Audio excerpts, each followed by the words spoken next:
திமுக காரை இதை பயன்படுத்தி திமுக கட்சிக்காரன் கடத்தல ஈடுபட்டு இருக்கான். இது அனிதா ராதாகிருஷ்ணனுக்கு தெரியாதா? அங்க இருக்கக்கூடிய எம்பி நவாஸ்கனுக்கு தெரியாதா?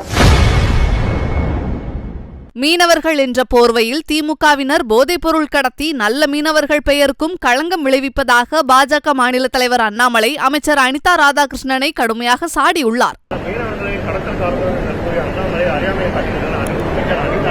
அது அனிதா ராதாகிருஷ்ணனோட அறியாமையை காட்டுது. இடி கேஸ்ல அரெஸ்ட் ஆனார்ல, இடி கேஸ்ல சார்ஜ் ஷீட் அவர் மேல போட்டிருக்கல, அரெஸ்ட் ஆகல, சார்ஜ் ஷீட் அவர் மேல போட்டிருக்கு.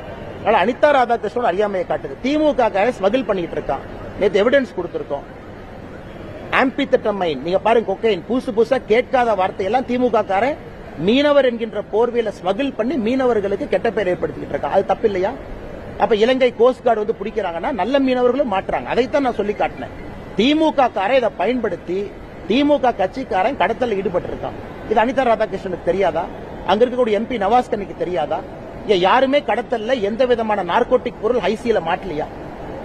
அதற்காக இன்னசென்ட் மீனவர்களும் சிறையில போய் வைக்கிறாங்க, போட்டை செக் பண்றாங்க. அதனால இன்னைக்கு திமுகவுடைய கடமை இல்லையா?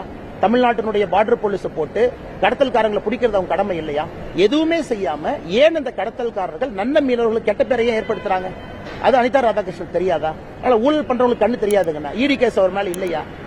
பிலிப்பைன்ஸ்ல போட்டு வாங்கினார், இங்க போட்டு வாங்கினாரு. அதனால என்ன அறியாமையில் அனிதா ராதாகிருஷ்ணன் பேசிக் கொண்டிருக்கின்றார்.